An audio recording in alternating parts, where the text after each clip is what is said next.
Welcome back into another edition of Prime Sports World. And a happy hump day from everybody here at Prime Sports World. I'm of course your host, David On Point Hump, and right there's the CEO, Mr. Israel Rivera. Welcome into the show, and please like, share, and subscribe. And if you do happen to miss us live, you can check us out on the plethora of streaming services over there. Link is in the chat. But yeah, on today's show, we're going to talk about top defensive prospects. If you missed our show last week, we did offensive prospects. Go ahead and check that out. We are only 8 days away from the NFL draft. And so we're getting into the nitty gritty. And Izzy, man, there's some really good defensive prospects in this year's draft. Yeah, they're just some boys, man. There's some guys. You are muted. You're muted. Sorry about that, guys. There's a lot of depth here, especially at the defensive back position. Defensive back and in defensive line, into either interior or edge rush. Not so much linebacker though. There's not a lot of linebacker depth in this draft class. Yeah, so. The highest rated linebacker was like prospect number 30. So not the ideal linebackers class. Just a heads up, I pulled these prospects from Pro Football Focus. I did tweak a little bit for the guys I like a little bit better than the guys on their list, but most of this list comes from Pro Football Focus. Anybody who's not on the list, we'll talk about after we get through it. Let's talk about defensive tackles. That's headlined by Jalen Carter out of Georgia and Jacqueline Roy. LSU is the 10th rated defensive tackle. As we start at the defensive tackle position, let's talk about Jalen Carter here for a second. What do you think all of the off-field stuff and how he looked at his combine and his pro day is going to affect his draft stock? Well, the off-the-field stuff, that's a whole nother story. Let me talk about his pro day. I think the off-the-field stuff kind of contributed to the pro day stuff. I don't think that's any indication that he's like not a hard worker or anything like that. I think some teams will believe that. I think there will be a team that says, okay, I don't care about that pro day. I saw the tape. I saw enough of the tape. And that's the guy that I'm going to get. I don't know where his head's at when it came to that pro day, but it was awful. It was god awful. For a top prospect, for a guy that's considered to be a possible top 3 draft pick in this draft class. The off the field stuff, it's unfortunate. I mean, it was accidental, but the not being truthful with law enforcement kind of draws red flags. Like is this kid is he who he says he is? Is he truthful? Is he honest? Are we gonna have to worry about this guy? When he leaves the locker, when he leaves the football stadium, those kind of questions do come up for NFL boardrooms and executives. So yes, I do think it will affect his draft stock. I do think he falls out the top 5, definitely out the top 5. Yeah, I agree with you. I think it's more the pro day than the off the field stuff. I think yes, that's already been resolved. I mean, I think he pled guilty already to it. So most of that's already been taken care of. I don't believe he'll start the NFL, like come into the NFL on their player or whatever that league list is called. So I think that's a good sign. But yes, that pro day for sure did hurt him. Out of everybody, he's obviously the best defensive tackle in this draft. According to Pro Football Focus, he's the best defensive tackle prospect they've graded since Quentin Williams in 2014. He graded at a 92.3 this past season in 2022, and he went up against big-time talent. Like he played in the SEC, went up against SEC offensive linemen and dominated it week on and week out. I think the pro day does hurt him, and the combine hurt him as well. But you look at his body work, you watch the film, you realize that this guy can go. Yeah, he's 6'3", 314. He's fast off. He's quick off his release. When you look at the film, he's a pocket pusher. He's a guy that from the interior lineman position, he could get you double-digit sacks at the pro level, especially with the spacing and the splits and all of that good stuff. So yeah, I think this kid, it could very well turn out to be. You remember that kid from the Cowboys? Remember the kid from LSU, the offensive lineman, where he was kind of in question for like maybe murdering his girlfriend well, anyways, he was a suspect and he cooperated with police, but he ended up sliding to the 7th round. I forget what his name is, but he ended up becoming a pro bowler and all of that good stuff. It's kind of similar to Jalen Carter. I think he'll slide not to the 7th round. He'll probably slide up. I think he'll still be in the top 10. Yeah, he'll be in the top 10. He won't slide to the 7th round. But, you know, Jalen Carter is a guy that when I look at him, he's going to be a perennial Louis Pro Bowler. Collins. Yeah, Lyle Collins. That's who I'm talking about. Lyle Collins. It's kind of reminiscent of that in a way, you know, but he's not going to slide to 7th round. Lyle Collins should have been the 1st round pick. But anyways, Jalen Carter is a guy that, I mean, he played in the best conference in college football. He dominated in the best conference in college. He was the best player on a historical defense. And there's no questions about it. When you put the tape on, he's built for the pro level. He's got the NFL body. He's got the quickness. He's got the strength. He's got the size. He could take on double teams. He could push the pocket. He's a guy that could possibly get you, 7 to 10 sacks a season from the interior defensive lineman position, which is great. And he's a guy that could be a perennial all-pro guy for the next 10 to 15 years. So let's talk about the other guys on this list. So any of these guys you think will be overdrafted or undervalued? Just any of these guys, other guys that jump out to you. I know the kid from Pittsburgh had a all-time combine. A lot of comparisons with Aaron Donald. I think it's really fair to put that kind of expectations on him. But based on the pro day, that's the kind of conversation kind of league that he put himself in. I think he's going to be a really good football player, and I think he could be a steal in this year's draft. Yeah, Callie Cansey, he's definitely going to be a steal in his draft. I mean, he's a guy that, he wasn't talked about too. I mean, Pittsburgh wasn't that great. I mean, he stood out on the Pittsburgh team, but this past season they weren't that great. The year before, with Kenny Pickett and those guys, they won the ACC and all of that good stuff. But this is a guy that he had an excellent combine. I mean, he just stood out. I mean, 4.67 in the 40-yard dash. I mean, that's really impressive. He was blazing fast at the interior lineman position. I'm not going to put those expectations of Aaron Donald on him at all. But he's a guy that it very well could end up being the best out of this position in this draft class when it's all said and done. So any of these other guys you're looking at this list, Brian Breeze at one point was a top 5 prospect in this year's draft, has fallen as Clemson didn't have as good a season. Not as fast. Yeah. Yeah. He's not as quick as these other names, these other guys that you think could be valuable. You know what? I like, there's a guy, the kid from Baylor. I like that kid. I'm not sure, his combine numbers were okay, but I mean, the kid from Baylor, when you put on a tape, I mean, the kid can flat out play. 358 pounds, had 33 pressures in 2021. He's a prototypical 3-4 guy. He's a nose tackle, and he's a guy that could definitely. He's a double team eater. He's a space eater. He's a gap eater. He's a gap monster. So that's a guy that you have to look out for. I mean, we saw guys that in the past that play that well in the nose tackle position. He's a guy that I'm really looking out for to see who can pick him up at the next level. But I think he'll be a guy that I got to look out for. He's probably undervalued, but he could play some football for Baylor. So of these guys, how about overvalued? What do you think is maybe a little bit too high on some people's list? Overvalued. Man, honestly, I want it's in between Brian Breesy and Maisie Smith. Man, I'm probably gonna have to go with Brian Brees over Maisie Smith. That's overvalued. I think he'll get picked over Maisie Smith.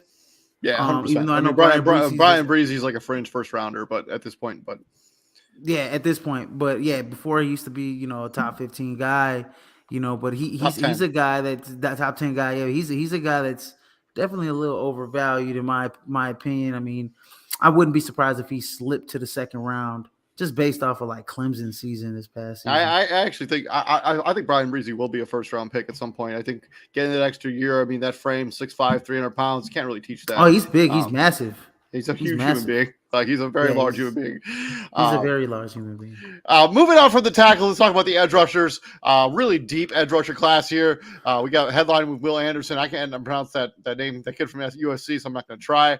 But we also have Thule. I just call him Thule. That's it. Thule, all right, Thule. And then we got the kid from Northwestern, BJ Ojulari, who's the brother of the kid who got drafted a few years ago. And then, just some good names here. Nolan Smith, who did some real big favors at the combine. Miles Murphy, the Iowa and Iowa State kid.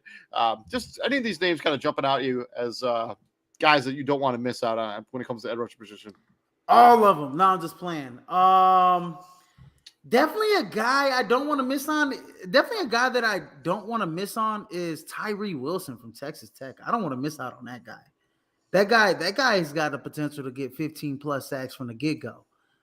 He led college football by far in quarterback pressures by a large margin.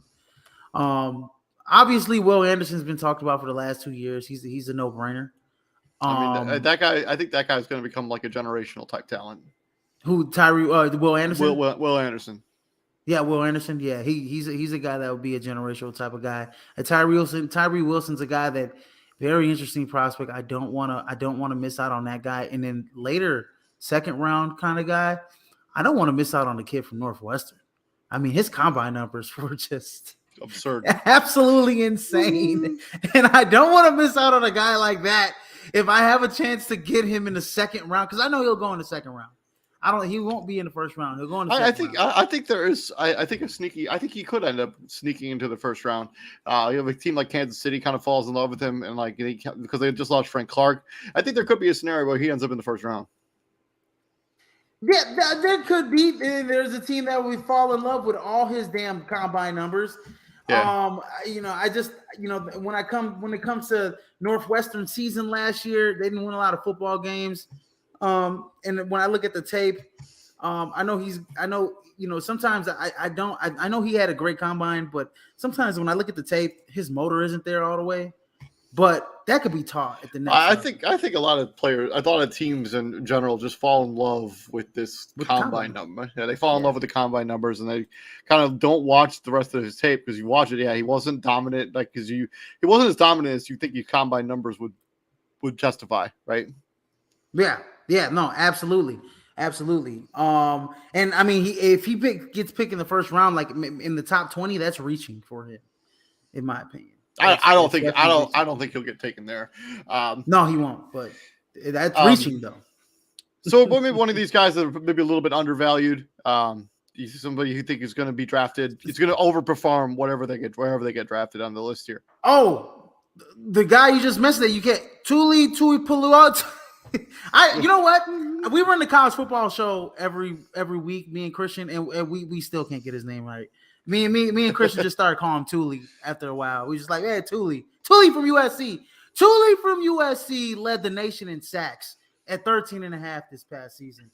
Tuli is a guy that can get after it. He is a football player. The only thing about Tuli is that his burst off the football is not as quick as those other guys in the top 5, which is why he's undervalued. Like, he's not as quick as Will Anderson, Tyree Wilson, Nolan Smith, Miles Murphy, or Luke, or Will Mc. All those other guys are quicker than him off the ball. But this guy knows how to get to the quarterback. Can set the edge. He's a guy that can stop the run. He's a guy that can pressure the quarterback. He can push the pocket as well. He's a guy that can fit in a 3-4 scheme, though. He won't be a linebacker that can stand up, but he's a defensive end that can put his hand in the ground. However, do you know if that makes sense? I like Miles or Murphy. 4-3 defensive end that puts his hand in the ground. He's not an outside linebacker like a Will Anderson or a Tyree Wilson type that's going to be able to stand up and kind of play the flat as well if he needs to. He's a guy that's going to put his hand in the ground and he's going to get after it from the defensive end position. I like Miles Murphy coming out of the edge position. He's also probably more of that, probably more of just a straight defensive end. I don't think he can play outside linebacker in a 3-4. But he's 6'5", 268 pounds, 4.53 in the 40, which is 97th percentile of all edge rushers ever. 31-inch vertical, which gives you some concern, but a 3-cone technique. All of his measurables were really solid. I like Miles Murphy as a draft prospect. 6'5", 268. Mm-hmm. Absolutely. No, and he's massive as all hell too. I mean, God, him and Brian Breesy were just massive on that Clemson offensive line. On the other side of this coin, somebody you think is maybe overvalued could end up being one of those busts that we talk about down in the future. Definitely Nolan Smith from Georgia. I know he's got good numbers, but when I turn on the tape, he kind of disappears sometimes as well. He's a guy that could be a bust, especially he's going to get picked he'll get picked in the top 20. I look at a guy like Lucas Von Ness. I mean, he's kind of that same mold as all these other Iowa pass rushers that come into the NFL. Like AJ Epinesa, never really panned out in the NFL. I think he could end up being overvalued and overdrafted. Just don't think the pedigree's there. Yeah, no, absolutely. But I mean, he's definitely a guy. He's got good measurable. I mean, he's a big dude too. Yeah, he's a big dude as well. So. Number 3 on Pro Football Focus is, but he only 80 overall grade, 46 pressures on 271 pass snaps. Moving on. Yeah, that's not going to get it done. And Nolan Smith, and rightfully, he only had 3 sacks, man. I mean, three sacks all season. I mean, I know he at the outside linebacker position. I mean, that's not going to get it done. I didn't like his motor at times, so. Moving on from there with the linebacker position, the number 1 linebacker is a kid out of Washington State, and the 10th rated linebacker is a kid out of Alabama. I do not think there is a Brian Urlacher or Luke Kuechly in this class. It's just not a great linebacking class, and I think Jack Campbell was my guy though. It'd be one of those classes where no linebacker goes in the first round. Yes or no? Yes, no, there's not going to none of these linebackers going to go in the first round, because you know what? Out of all these linebackers, they're just, when I like to look at a linebacker, I mean, I want to see like athleticism, side to sideline speed, and I don't like Henry Toto or the Tuoto. I forgot how to pronounce his last name, from Alabama. He's got that, a little bit of that. DeMarvion Overshawn from Texas. He's definitely got sideline to sideline speed. But when I look at it, I mean, is he gonna get killed by a tight end like a Travis? Like, he's gonna get killed by like the bigger tight ends. Like if he's got to check. Ran a 4.56 in the 40-yard dash. Oh, I mean, that's all in great and dandy. That's what I'm saying. Sideline to sideline speed, he's awesome. But I don't want him to get killed by, in terms of physicality, in terms of like a big tight end when it comes to like a Mark Andrews. 6'3", 229 pounds coming out of college. It's really not even bigger than, yeah, but he's a big boy. He's a big boy, but he's got some sideline to sideline speed. I like his sideline to sideline speed. But there's a guy, man, tackling machine, man. This guy's academic All-American. This guy is the best. He won the best linebacker award in college football. Jack Campbell out of Iowa. He's a guy that is going to be a tackling machine at the next level. He just doesn't have the athleticism that I want to see from a top flight linebacker.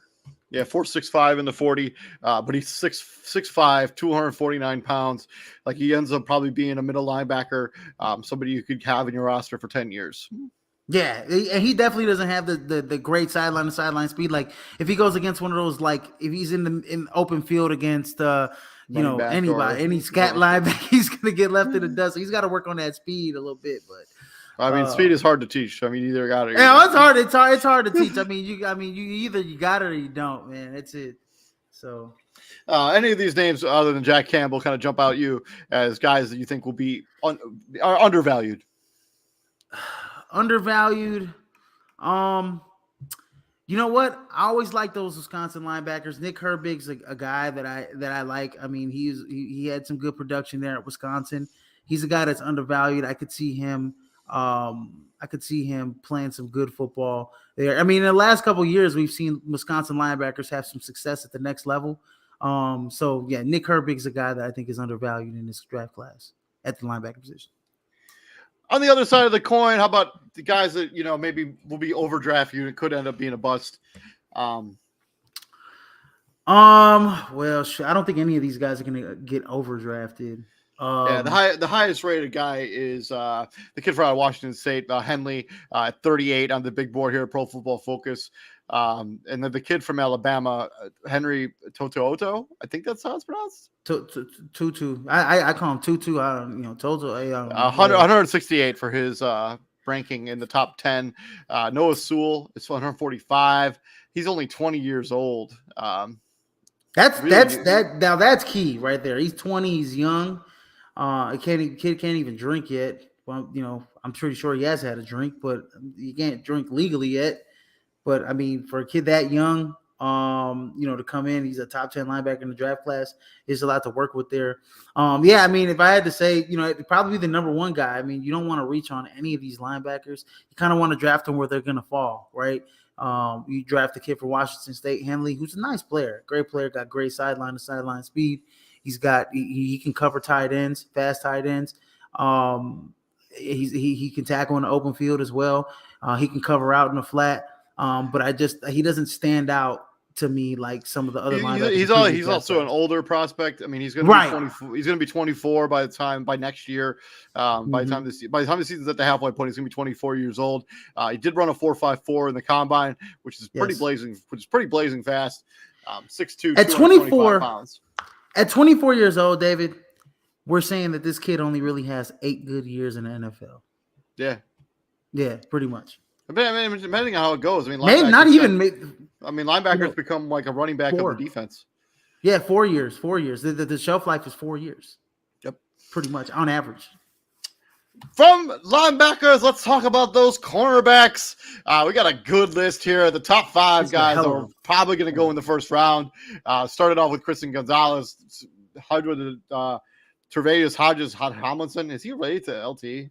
He's no, I don't know if he is, but he's the he won the Thorpe Award this past year, if I'm not mistaken. So that kid's a ball hawk. That kid can play. That kid can play. I think the other guys up above ahead of him are just a little bit bigger. Because Tre'Davious Hodgins-Tomlinson is only like 5. He's not that big. As opposed to like Christian Gonzalez is 6'3", Devin Witherspoon 6'1", physical press corner. Joey Porter's a 6'6", over 6 foot. He's a press corner. The kid from Cam Smith from South Carolina is another press corner, big corner. Deontay Beck is another big corner. THT is LT's uncle, or LT is the uncle of THT. Yeah, and I believe he's only like 5'9", if I'm not mistaken. But he's the 59th rated prospect. He is 5'8". 5'8". Yeah, he's a small linebacker. He's a small cornerback. 5'8", 178 pounds, 4.41 speed. Yeah. He's gonna have to put on 30 pounds at least. He's a nickel corner at best. When I look at it, when I look at him, I look at like a Darius Slay type of player. He's a guy that can jump routes. If you could shake your career out to be a Darius Slay, that's a victory. Like Darius Slay is a big time corner. No, honestly. I mean, this kid, he showed some time. I mean, we saw TCU. Last year. He had 3 interceptions. He had 15 pass deflections last year, which was tied for 3rd in the nation. So yeah, this kid, he can cover. But when he goes, you're going against a 6'1", 6'2", 6'3" wide receiver, at the next level, it's gonna be hard for you if you're slight of frame. So let's talk about let's talk about the top 2 guys, because they're probably going to be top 10 picks, both of them. Devin Witherspoon and Christian Gonzalez. I have Christian Gonzalez. I actually think is the number 1 cornerback prospect over what Pro Football Focus has. But if you had to pick between one of those 2 guys and you can only have one, which is the one you'd rather have? Oh man. Oh gosh. I watch late night football because I stay up late and I'm a betting guy, so I watch a lot of late night football. Oh man, this is a tough one, man. They both do a lot of the same things. If I had to pick though, I'd gotta go Devin Witherspoon. He's just a little tougher. He's a little stronger, right? And he can play. He can play your slot and he can play your outside guy, as opposed to Christian Gonzalez might have some trouble with the speedier guys in the inside out the slot position. If that makes sense, right, David? I think he's a guy that he can play. I mean, he can definitely lock down your. He ran a 4.38 in the combine, man. I know that. But those tall cornerbacks, man, just scare me when it comes to the small guys and the inside releases. They just scare me, man. I just don't know, like, the fluidity in the hips. The small, shorter guys. The Wes Welker type of guys. I mean, he's only 6'1". He's 2 inches taller than Devin Witherspoon. Like, it's. What are we talking about here? I'm saying he's a tall. No, he's about 6'2". He's about what? He's what, 6'2"? According to Pro Football Focus, 6'1". He's 6'1". He looks like he's damn near 6'2" out there. We're splitting hairs here. His birthday is coming up. He's a big dude. He's got those long arms too. Man, yeah, I'm going Devin Witherspoon though. I've seen so much of Devin Witherspoon. I might be a little biased here, but I'm going Devin Witherspoon. I just think he's a little tougher in out that cornerback position. I think he could be more of a shutdown guy. If TJ was here, he would agree with you, but I'm going to disagree. Yes, he would. Yes, he would. I think Christian Gonzalez is the best cornerback prospect in this year's draft. He's shown the size, speed, length, hips, and ball skills. Had 4 interceptions last season and 6-pack breakups in 2022 after transferring to Oregon. Yeah, that's my guy. Let's talk about the other 3 guys, because those guys are all going to be like mid-round picks in the first round, anywhere between 16 or 17 to about 20 at the end of the first round. And Deonte Banks, Joey Porter Jr., and Cam Smith. Of those 3 guys, who would you rather have? I'm going. Well, I mean, talent-wise, yeah, I'm going Joey Porter Jr. You're the GM. You're making the decision. Yeah, All 3 of those guys are still on the board. Which one are you taking? For sure. I'm going Joey Porter Jr. I'm going Joey Porter Jr. over those other 2 guys. Deonte Banks, if I'm not mistaken, Deonte Banks is pretty tall. I think that kid's about 6'3". He's 6 feet tall, according to Pro Football. Is he 6 foot? Is he 6 foot? Yes. Jesus, man, somebody's down here. I'm thinking he's 6'3". Yeah, I'm going Joey Porter Jr. When it comes to talent, man, I mean, Joey Porter Jr., he's been talked about the last couple years. He's got the pedigree, that's for damn sure. Yeah, he's got the pedigree. I'm going Joey Porter Jr., man. That kid's tough as nails.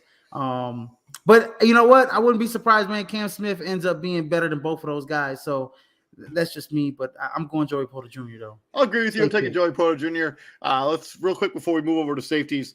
Which of these guys do you think will be either under or overvalued? If you had one guy for over, one guy for under of the rest of the list.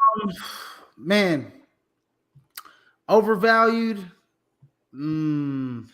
I'll go Deonte Banks for overvalued. Yeah, I was going to say Deonte Banks. I just don't see it. I know he ran a 4.35 in the 40. He had a 42-inch vertical, 11.5-foot broad jump, which is insane. But it just doesn't. His tape just doesn't reflect that. So. No, it doesn't. And I mean, he played for Maryland. I mean, 6'2", 205. I mean, he's a long dude. When we talk about, he's 6 foot, 197. Well, I mean, I'm looking at ESPN. They got his measurables at 6'2", 205.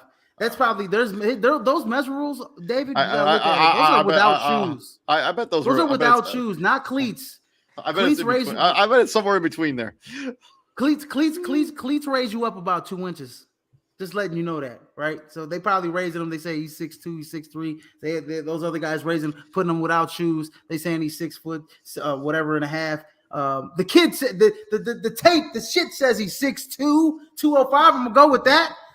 But yeah, he's overvalued in my opinion. Undervalued, I'm gonna go with my guy Trey THT from TCU. Definitely undervalued. But Emmanuel Forbes as well from Mississippi State. Definitely undervalued. I think he could be a really good cornerback prospect, draft prospect coming out of this draft. I know he's out of those top 5 guys, but I wouldn't be surprised if he sneaks into the first round. I just realized I had that Cam Smith spelled wrong the whole time. Undervalued. I'm saying I'm going to go Cam Smith. I think that guy is going to be good. It just depends on how good he's going to be when he gets to the next level. Could be a really interesting as like a Charger or like even as a Pittsburgh Steeler. To the Tips and safeties. Brian Branch is in a league of his own. He's the only safety, according to the experts, who is worthy of being drafted in the first round. The next guy is Antonio Johnson, who's prospect number 46, followed up by Penn State, the kid from Penn State, who is prospect number, hold on, just pulled it up. Prospect number 126. So considerable drop off between guy 1 and guy 10. which is not the case when it comes to corners, right? Corners. So Devin Weatherspoon is 7. THT is 59. So yeah, no, he's getting picked in that second round, definitely, for sure. He won a Thorpe Award, so you better be picked in the second round. So Brian Branch, obviously the best safety in this draft class. What makes him better than all the other safeties in this class? Versatility, man. I mean, this guy, he could play a rover spot. He could play all over the field, man. He could play at the line, in the box. He covered the middle of the field. He's a hitter. He's a hard hitter too. Over the middle of the field. Missed 4 tackles his entire career. Excellent tackler. He had 174 career tackle attempts. He only missed 4. Yeah, it's the highest. He's the best defensive back. PFF. Let me tell you. If you playing for Nick Saban, you better not miss many tackles. That's all I got to tell you, because you ain't gonna play if you miss tackles. Yeah, and when I look at a guy like Antonio Johnson, I like him too. He's a nice hard hitter as well. Can cover the field. But I think the sleeper out of all the safeties is the kid from Florida State, Jamie Robinson. I like that kid a lot. I think he'll get picked 3rd, 4th round. He's definitely a sleeper out of all the safeties, in my opinion. I like that kid a lot. 74th rated safety in this year's class, 5'11", 190 pounds, 4.59 in the 40-yard dash, which is pretty impressive combine numbers there. Overall grade from Pro Football Focus is an 80. Was a 4-year starter, I think, at Florida State, right? Yeah, 4-year starter. 4-year starter. Yeah. This kid is a tackling machine, gang tackler. This kid had 99 total tackles, 46 solos, 53 assists. This kid can really get after it. And he has a lot of versatility too. He's just not as big as those other guys like Antonio Johnson, Brian Branch, even Sidney Brown. But I like Jamie Robinson as and I'll just say it, undervalued. He's definitely a guy that's undervalued. I mean, he played as a 4-year starter. He played 630 snaps in the box, 759 deep, and then 1,300 being the primary slot defender. Yeah, his versatility is off the probably the most complete safety in this draft class.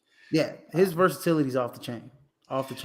So on the other side, we already talked about who's undervalued. Let's talk about overvalued. Who's going to be somebody who potentially is going to be overvalued at the safety position? Overvalued. I'll go, man. You know what? Godly, man, this is a tough one. It's got to be between Sidney Brown and Antonio Johnson. Pick one. It's a pick 'em. In terms of overvalued, I'll go with Antonio Johnson. How about that? He's the number 2 guy on your list, but he could be overvalued. I can see him kind of, being a bust here. I thought that Texas A&M defense was going to be, better last year, and he was going to be the main guy. They started off in the top 10, and they kind of had some faults. Last year they were giving up big plays last year. Texas A&M was, and so it's, that tape, man, I just don't like it. Like it. Let's talk about players that were on my list. So under the radar / sleepers. Who do you got as the rest of the list when it comes to players not on the list and maybe somebody you think should be on the list? I'll go ahead and start. I'll talk about Andre Carter the second. I know this is one of your guys, but I wanted to talk about him a little bit. 6'7", 256 pounds. The dude is just a freak athlete. It was at one point, it did seem like he was going to be the first Army prospect to ever be taken in the first round of the NFL draft. That does not appear to be the case anymore. All of the questions about his eligibility with his commitment to the Army have been sewn up. I don't believe he's going to have to. He will be able to play immediately.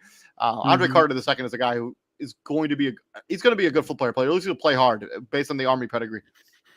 I'll stay right there, the edge defender. I'll stay right there in the edge guys as well. And Andre Carter the year before was top 10. And I think Will Anderson led the nation in sacks. He was right there, right behind Will Anderson with 17.5. I think this year he only had like 3 or so like that.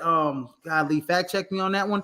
But he was getting double teamed, triple teamed. I mean, they were double teaming him. They'll check him with a halfback. I mean, he was getting 3-4 guys, not 4 guys, but 3 guys at least hitting them on every play. And that's what happens when when there's nobody else on the roster.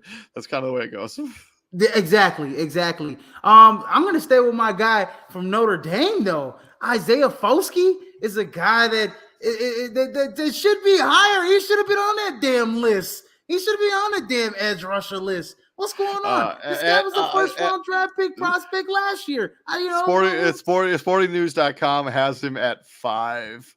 So I don't know if he maybe he must have pissed off Pro Football Focus, but yeah, he's out of the list at there. But yeah, 5 at Sporting News. So yeah, I don't know. Well, man, what the hell's going on here, man? Like, what are we doing here, man? Isaiah Foskey, man, it's a no-brainer. Come on. Andre Carter was the second leading sack guy in college football last season, sandwiched between two guys in the top 5. And then there's 2 other guys you didn't have on the list. All right, Chris Jericho. I know. Keely Ringo and Clark Phillips III. What's going on here, man? Come on, man.